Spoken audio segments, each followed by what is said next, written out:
오늘 우리에게 주시는 생명의 말씀은 여호수아 4장 1절에서 9절 말씀입니다.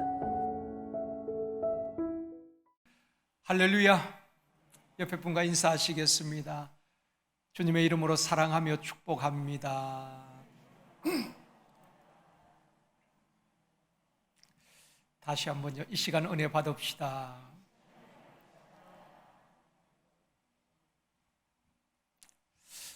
세상에는 여러 가지 기념일들이 있습니다. 결혼 기념, 또 개교 기념일, 창립 기념일, 여러 가지 기념일들이 있고요.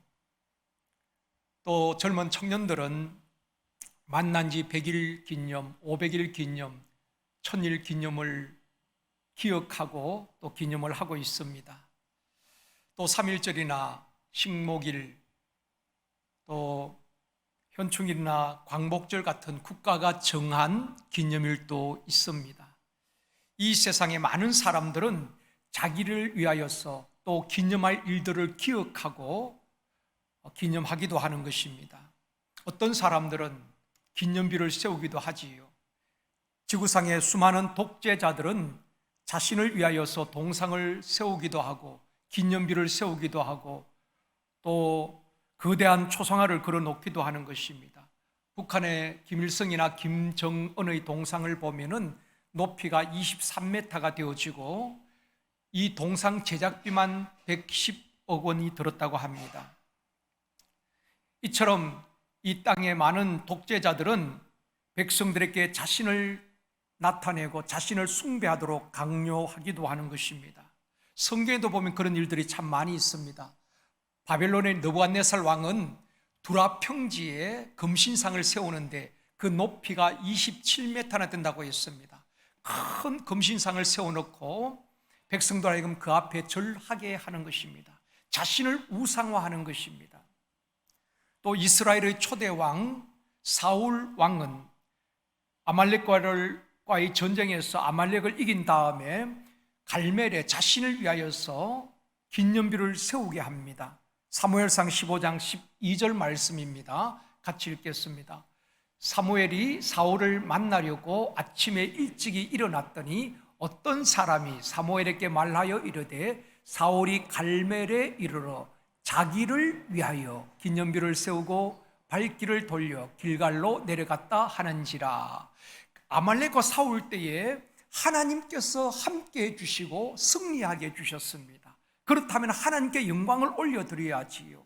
기념비를 세운다면 하나님을 위하여서 기념비를 세워야 하는 것입니다.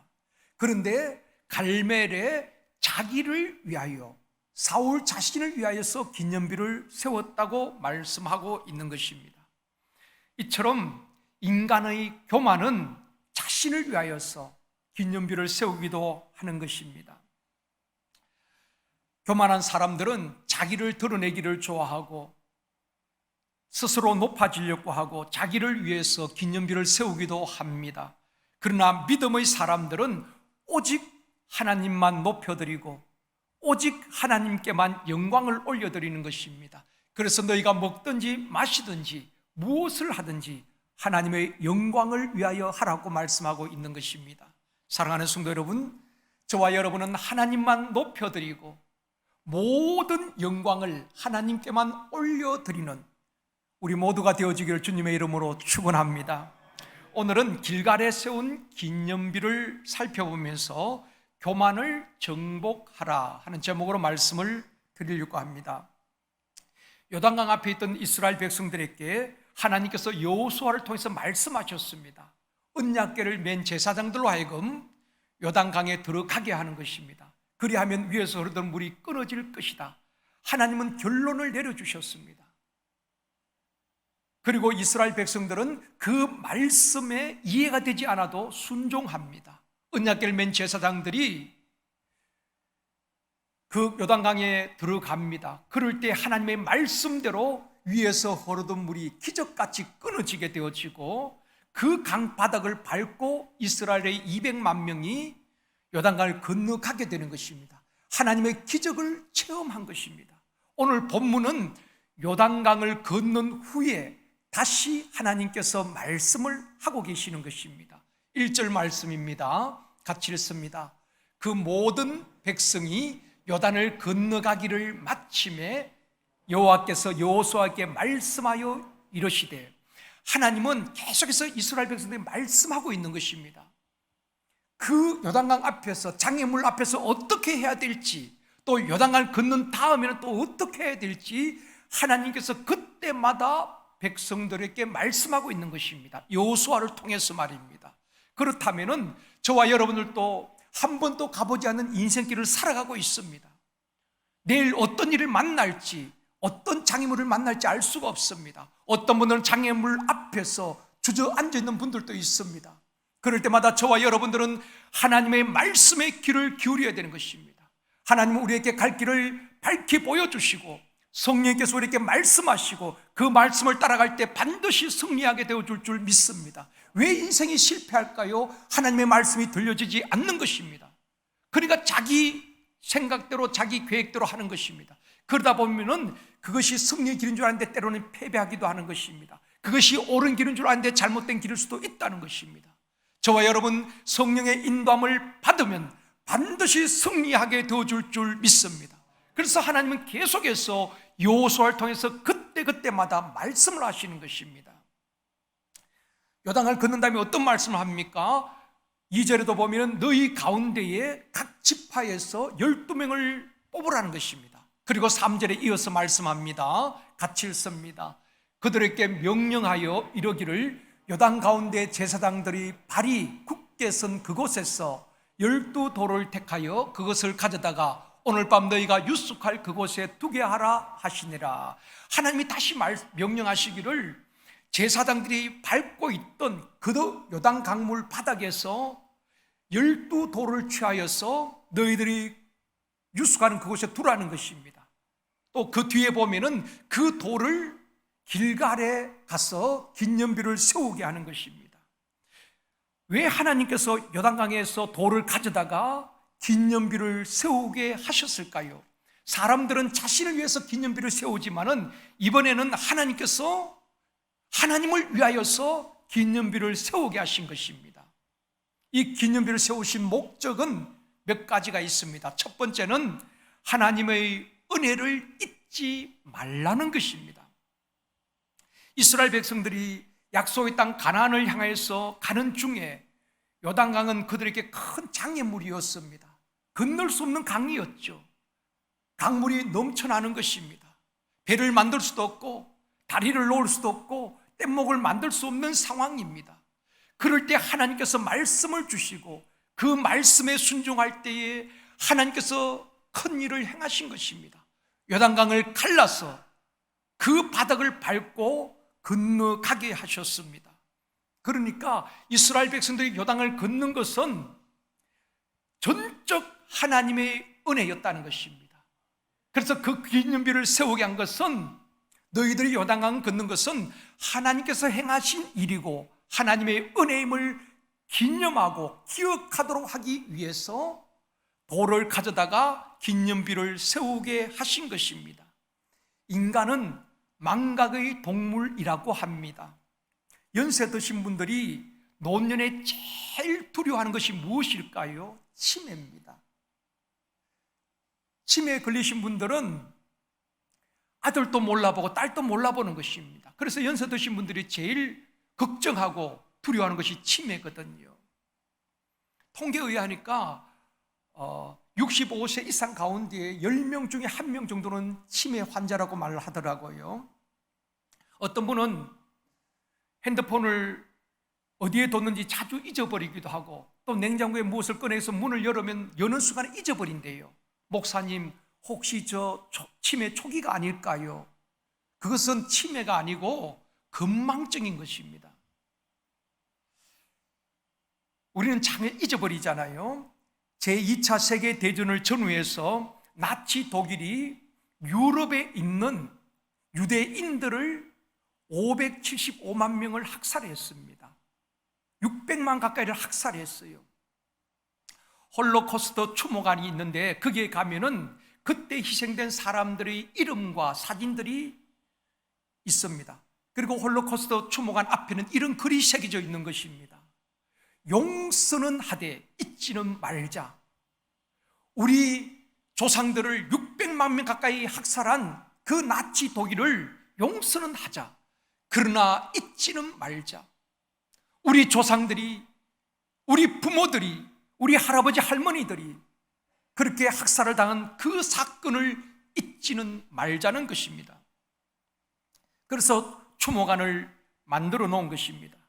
우리 속담에도 은혜는 물에 새기고 원수는 돌에 새긴다는 말이 있습니다. 내가 받은 은혜나 고마움은 너무 쉽게 잊어버린다는 것입니다. 강물이 흘러가듯이 그냥 지나고 나면 잊어버리는 것입니다. 그런데 내가 받은 상처나 섭섭한 것들은 마음에 두고 새겨놓는 것입니다. 그리고 언젠가는 그걸 또 이야기하는 것입니다. 우리가 살면서 사람들에게 상처받기도 하고 또 안 좋은 기억들도 있을 수 있습니다. 그런 것은 빨리 잊어버릴수록 좋은 것입니다. 여러분, 우리가 살면서 상처받지 않고 어떻게 살 수 있겠습니까?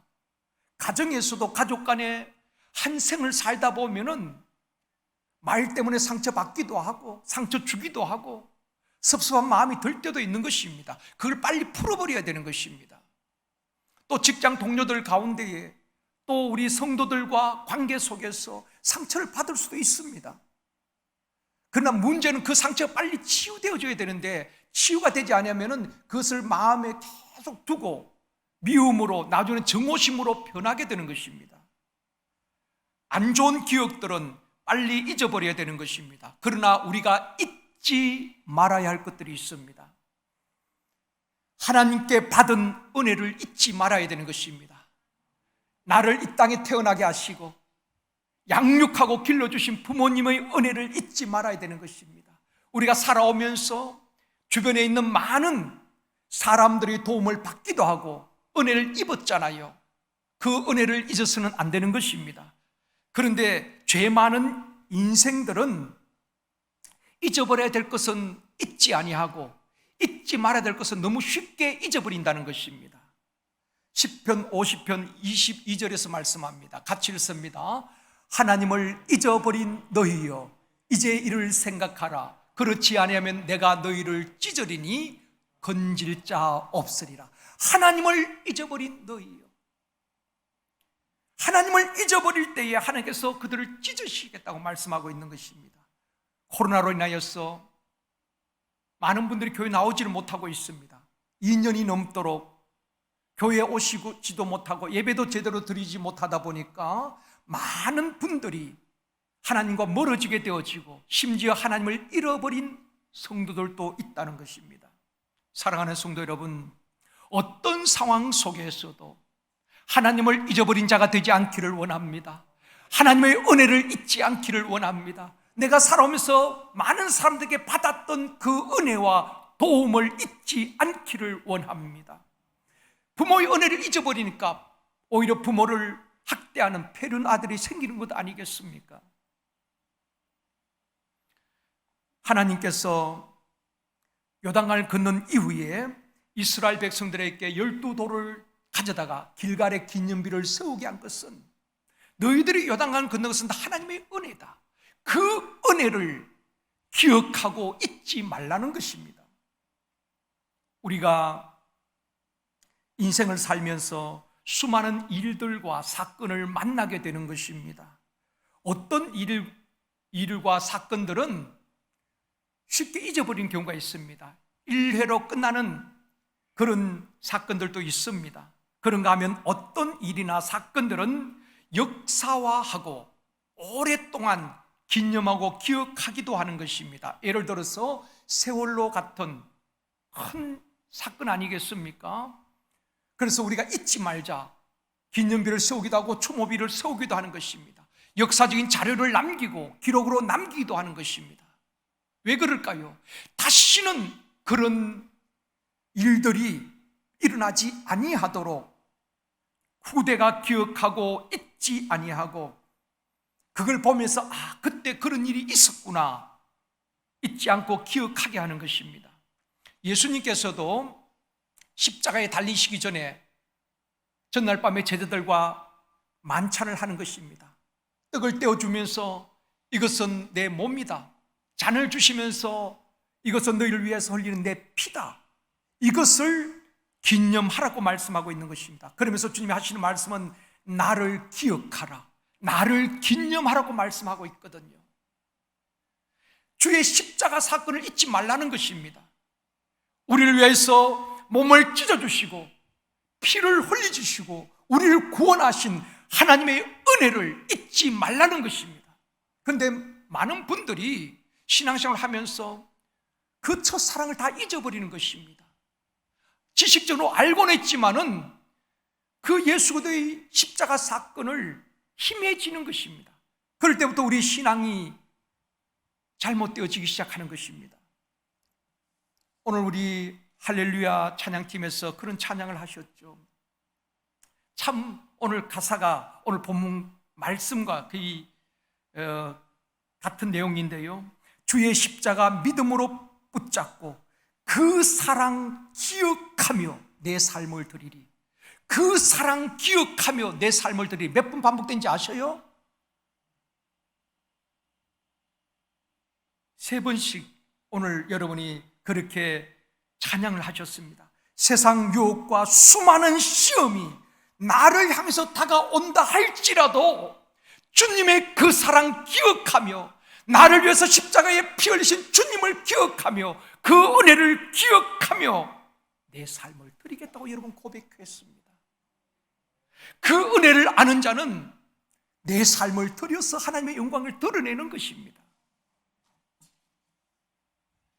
주님의 사랑과 주님의 십자가 사건을 잊지 않기를 원합니다. 선진국일수록 역사를 기록하고 남기는 것입니다. 그래서 역사성 있는 민족이라고 말하고 있습니다. 선진국일수록 모든 역사가 잘 보존되어 있습니다.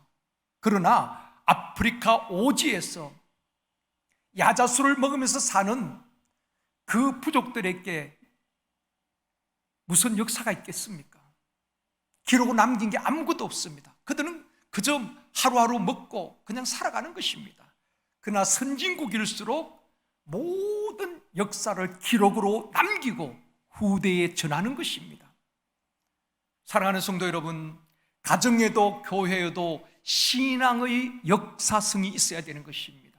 신앙의 역사성이란 것은 부모들이 예수를 믿고 신앙생활을 하면서 하나님을 경험한 수많은 사건들, 수없이 받았던 그 기도 응답들을 자녀들에게 들려줘야 되는 것입니다. 알려줘야 되는 것입니다. 신앙이 그 부모 세대에서 끝나지 않고 개성되어 줄 수 있도록 신앙의 역사성이 가정에 흘러가도록 해야 되는 것입니다. 성경에 보면은 하나님께서 행하신 많은 역사들을 기록하고 있지요. 또 믿음의 사람들이 인생의 장애물 앞에서 어떻게 했는가, 그들의 신앙 흔적을, 신앙의 역사를 성경에 기록하고 있는 것입니다. 오늘 본문에도 언약궤를 맨 제사장들이 서 있던 곳에서 12돌을 취하여서 기념비를 세우게 하였습니다. 그것은 하나님의 은혜, 하나님의 역사하심을 잊지 말고 기억하라는 것입니다. 사랑하는 성도 여러분, 신앙의 역사성이 있는 여러분의 가정이 되어지기를 원합니다. 신앙의 역사성이 있는 우리 교회가 되어지기를 주님의 이름으로 축원합니다. 두 번째로 기념비를 세우게 하신 두 번째 이유는 자녀들에게 신앙을 계승하라는 것입니다. 오늘날 우리가 풀어야 될 숙제, 교회마다 안고 있는 문제 중에 하나가 부모 세대는 믿음이 좋은데 자녀 세대, 그 다음 세대는 하나님을 떠나고 하나님을 잊어버린, 하나님을 잃어버린 세대가 되어가고 있다는 것입니다. 한국교회 전체가 그러하지요. 우리 교회만 봐도 그렇습니다. 장로님, 권사님들 참 얼마나 믿음이 좋은지 몰라요. 평생을 예수 없이는 살 수 없는 인생을 살아오셨습니다. 평생을 교회를 지키며 눈물로 섬겼습니다. 내 살기도 힘든 가운데서도 물질로 헌신하며 교회를 섬겼습니다. 그런데 우리 자녀들은 어떻습니까? 자녀들 가운데는 믿음을 잃어버린 채 부모의 신앙이 개성되지 못하고, 어릴 때는 믿음이 좋았는데 지금 세상에서 방황하고 믿음을 잃어버리고 하나님을 잃어버린 자녀들도 있습니다. 그것 때문에 마음 아파하는 우리 부모들도 많이 있습니다. 여러 가지 이유가 있겠지요. 그러나 우리에게도 책임이 있다고 생각합니다. 자녀들이 좋은 유치원, 좋은 학교, 또 좋은 직장을 얻고 성공하고 행복하게 살기를 원했지만 정말 그들을 말씀으로 양육하고 말씀으로 그들을 키우지 못했다는 책임이 부모 세대들에도 있다는 것입니다. 그래서 하나님께서 이스라엘 백성들은 요단을 건넌 다음에 길갈에 기념비를 세우게 한 것입니다. 하나님의 명령대로 길갈에 12돌로 기념비를 세우고, 하나님께서 왜 기념비를 세워야 되는가 또다시 말씀해 주고 있습니다. 오늘 본문 6절 말씀입니다. 같이 읽습니다. 이것이 너희 중에 표징이 되리라. 후일에 너희의 자손들이 물어 이르되 이 돌들은 무슨 뜻이냐 하거든. 훗날에 우리 자녀들이, 우리 손자 손녀들이 물어봅니다. 아버지, 어머니, 할아버지, 할머니, 이 돌들이 무슨 의미예요? 왜 이렇게 돌을 세웠어요?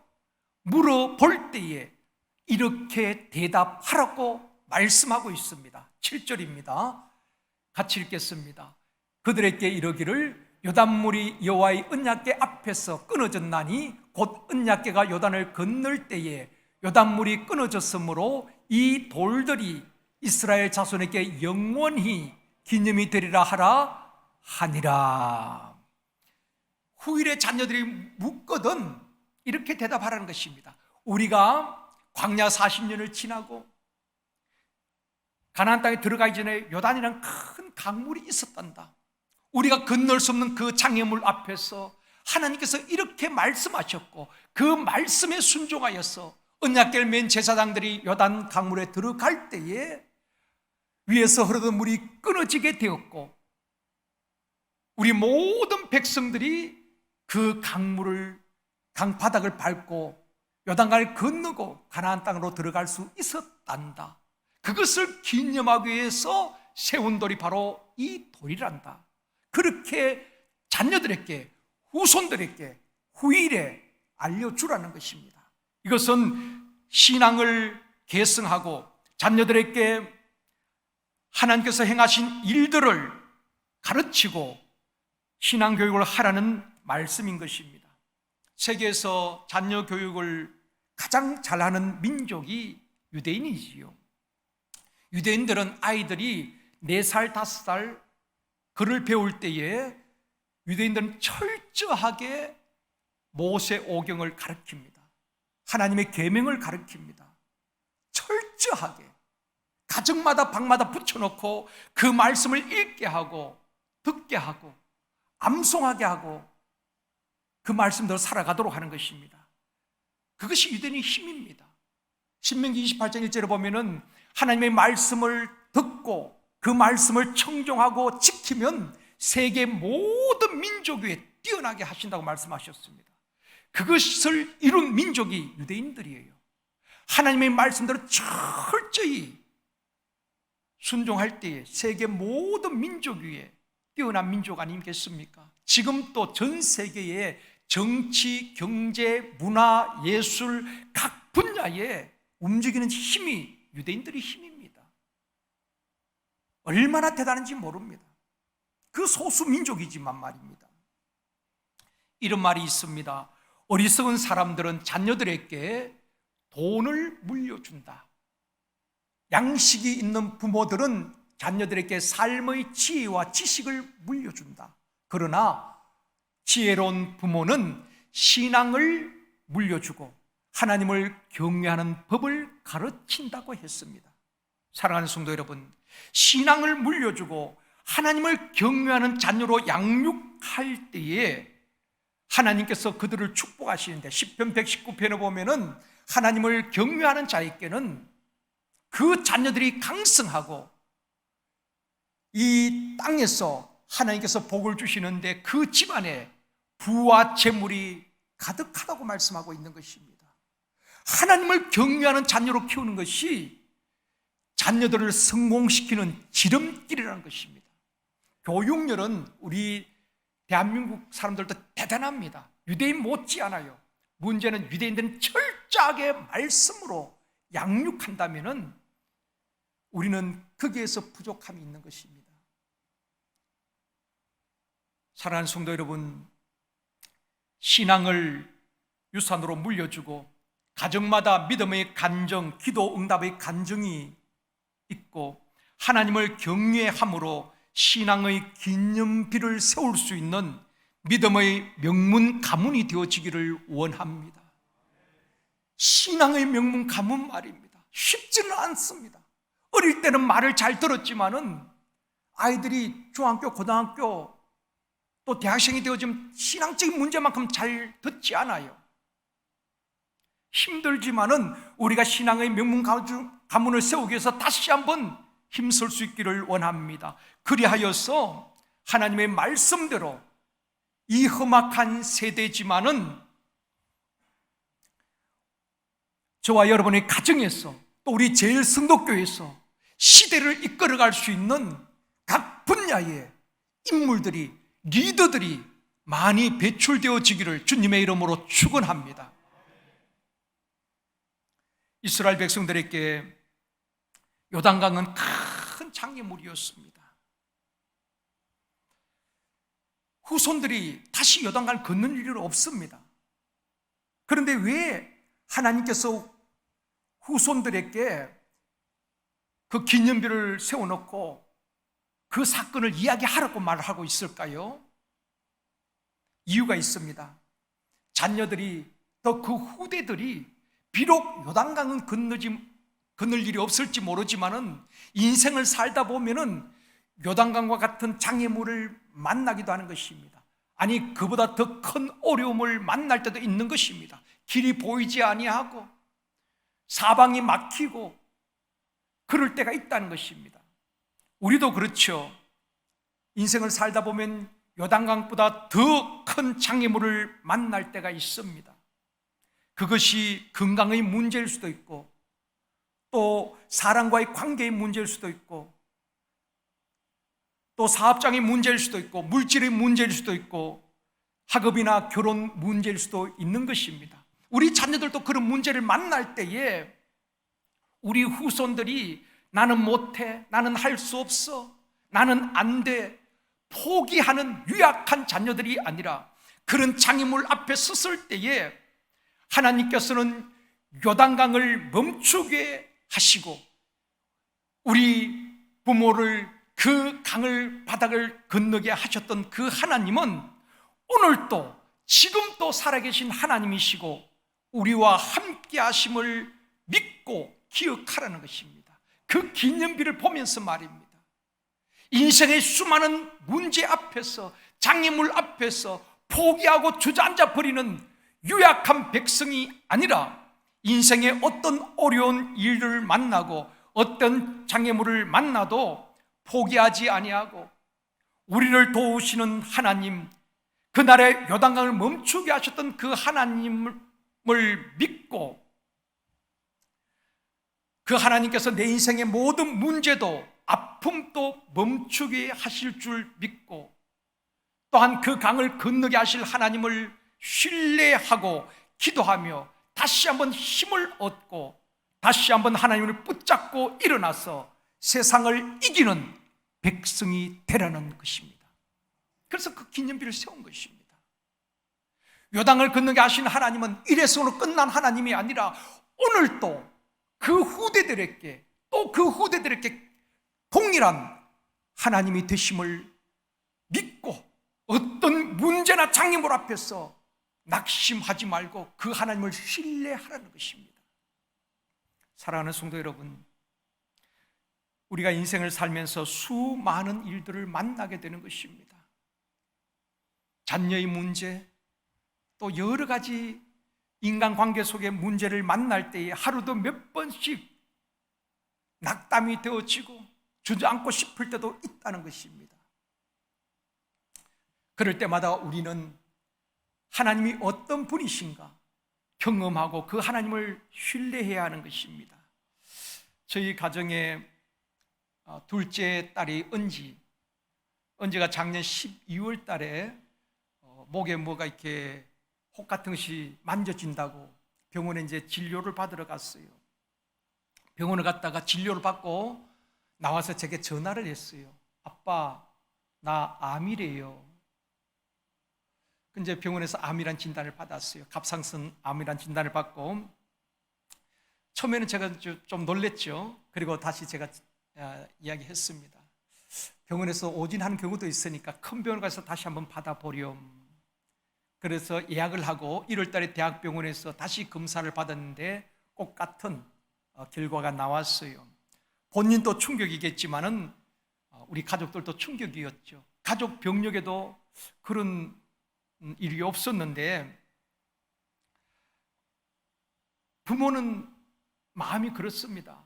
모든 부모는 자식이 아프면 대신 아프고 싶고 자식이 잘 된다면 어떤 희생도 하는 것이 부모 아니겠습니까?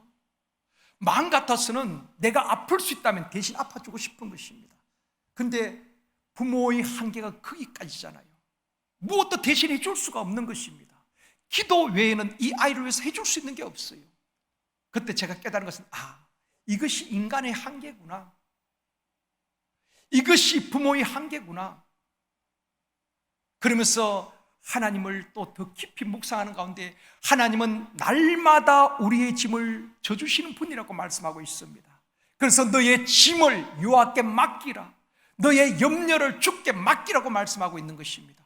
부모가 해결해 줄 수 없잖아요. 부모가 짐을 대신 져줄 수가 없잖아요. 그렇기 때문에 하나님께 맡겨야 되고 하나님을 의지해야 되는 것입니다. 여러분, 그런 문제 앞에서 부모가 해줄 게 없더라고요. 그런데 감사한 것은 저는 혹시 아이가 또 낙심할까 봐 왜 하필이면 내게 이런 병이 생겼을까? 왜 하필이면 이런 일이 내게 일어났을까? 하나님을 원망하지 않게 해달라고 기도했지요.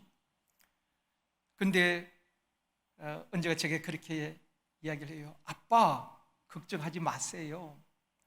제게 이 암이 생긴 것은 하나님께서 제게 주신 선물이에요. 선물로 받아들인 거예요. 약간 두려움도 있지만은 하나님께서 더 좋은 것 주실 줄 믿어요. 아빠가 늘 그렇게 설교하셨잖아요. 우리에게 하나님께서 고난도 주시지만은 반드시 고난 뒤에 더 좋은 일을 주실 것이라고 아빠가 설교하셨고 또 우리에게 늘 이야기했잖아요. 그러니까 두렵지 않아요. 하나님 주신 선물이기 때문에 감사함으로 받아요. 오히려 저희들을 위로하는 것입니다. 4월 18일 이제 수술을 앞두고 있는데 그래요. 그것이 왜 선물인고 그것이 왜 은혜인고 하면은 자기가 그런 말을 하는 것입니다. 전에는 기도에도 좀 그냥 피상적으로 했는데 그런 병을 얻고 나니까 하나님 앞에 기도해도 간절해지더라는 것입니다. 그리고 하나님을 더 가까이 신뢰하면서 하나님과 더 친밀한 교제를 하게 되어지고 그리고 가정 예배도 드리게 되어지고 하나님을 더 가까이 할 수 있었던 기회가 되었으니까 그것이 선물이고 은혜라는 것입니다. 저는 혹이나 하나님을 원망할까 봐 걱정하기도 했는데 그렇게 고백하는 딸의 믿음을 보면서 온 가족이 하나님 앞에 감사하게 되었고 또 이로 인하여서 다시 한번 하나님의 은혜를 체험하는 기회가 되어줄 줄 믿습니다. 저희 가정에는 또 하나의 간증거리, 하나님께서 이렇게 치유하시고 회복시켜 주셨다는 간증과 신앙의 기념비를 세울 수 있는 기회라고 저희 가족들은 믿고 또 기도하고 있습니다. 사랑하는 성도 여러분, 우리가 인생을 살면서 나의 문제도 있지만 때로는 자녀들의 문제도 있고 이 문제 해결되고 나면 이제는 좀 편할까 싶었는데 또 다른 문제들이 파도처럼 밀려오는 것입니다. 경제적인 문제, 질병의 문제, 사람들로 인하여서 받는 스트레스, 여러 가지 장애물과 문제 앞에서 포기하지 아니하고 넘어지지 말아야 될 이유는 오늘 또 하나님은 우리와 함께 하시기 때문인 줄 믿습니다. 사랑하는 성도 여러분, 자녀들과 후손들에게 신앙을 잘 계승하고 하나님의 역사하심을 간증할 수 있는 신앙의 기념비들이 여러분의 가정에 많이 있기를 주님의 이름으로 축원합니다. 세 번째로 신앙의 기념비를 세우게 하신 세 번째 이유는 하나님이 함께 하신다는 언약의 표징으로 기념비를 세우게 하신 것입니다.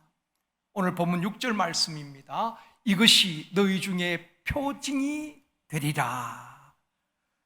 그 요단강을 건너고 제사장들이 있던 그 돌을 취하여서 기념비를 세운 것은 이것이 하나님의 요단강을 가르신 표징이 될 것이다. 하나님의 은혜의 표징이 될 것이다.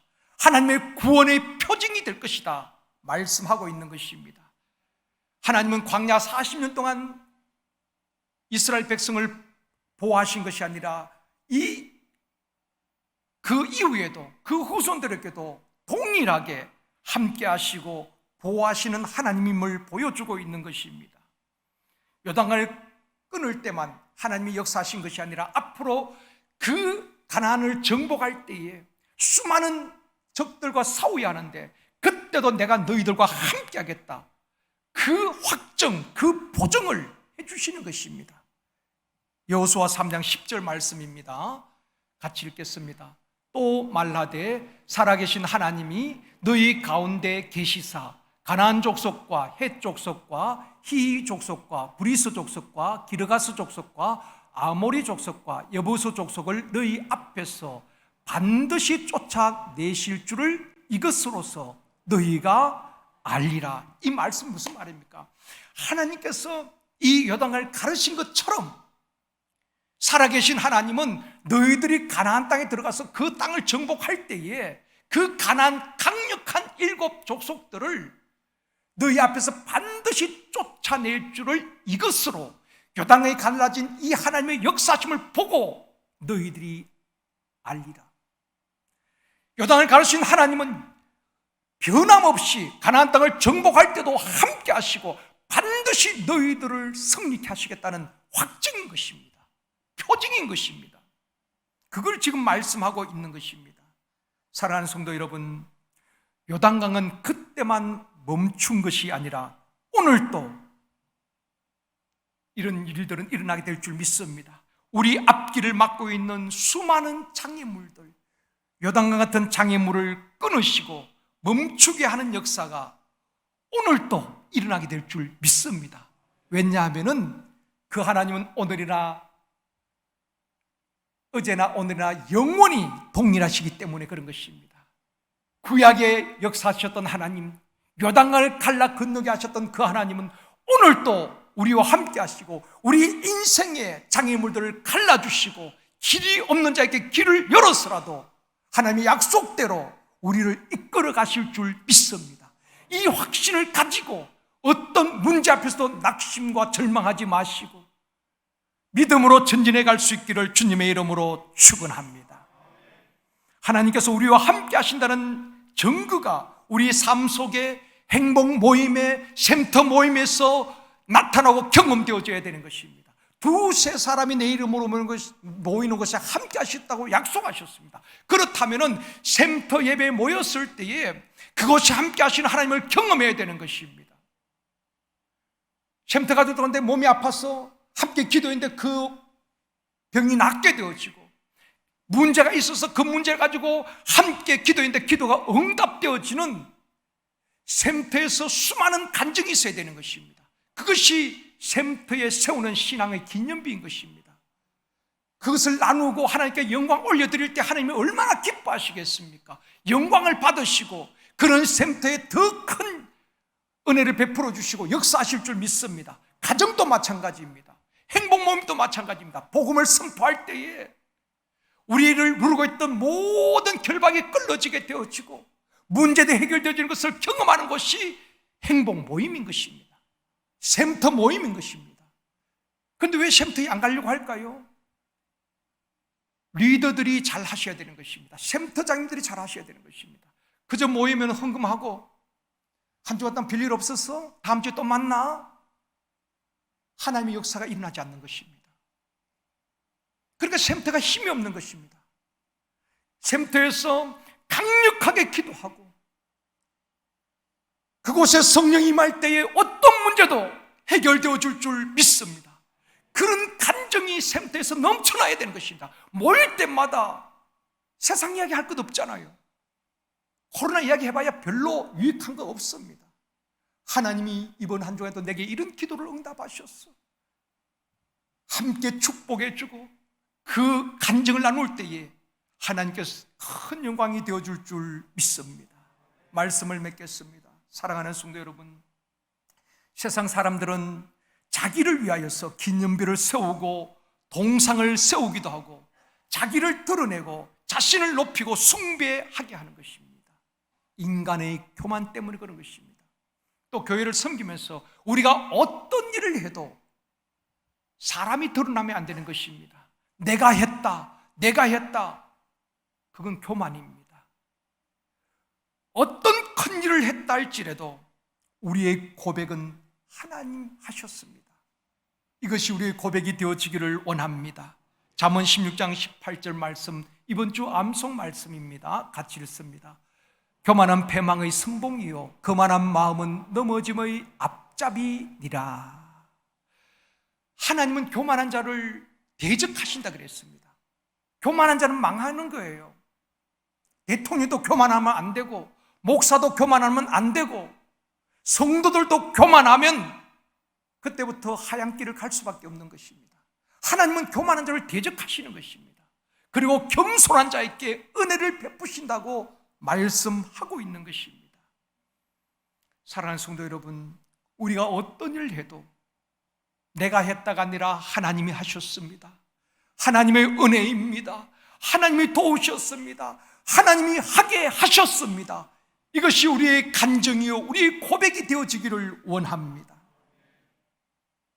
하나님은 겸손한 자에게 은혜를 베푸시고 겸손한 자를 높여주십니다. 주님의 마음은 어떤 마음일까요? 나는 마음이 온유하고 겸손하다고 말씀하고 있습니다. 주님을 본받아서 저와 여러분 낮은 자리에서 하나님을 섬기고 나는 낮아지고 남을 나보다 낮게 여기며 섬기는 저와 여러분이 되어지기를 원합니다. 자기를 위해서 기념비를 세우고 자기를 드러내는 수많은 교만한 사람들, 하나님이 다 무너뜨려 있습니다. 저와 여러분 속에서 문득문득 일어나는 그 교만함을 어떻게 이겨야 될까요? 다른 방법 없습니다. 오직 주님을 본받아 겸손해지고 나의 교만을 꺾고 낮아지는 것입니다. 그럴 때 주님께서 높여주실 줄 믿습니다. 겸손한 마음으로 교만한 마음을 정복하며 하나님께 모든 영광 올려드리는 저와 여러분 되어지기를 주님의 이름으로 축원합니다.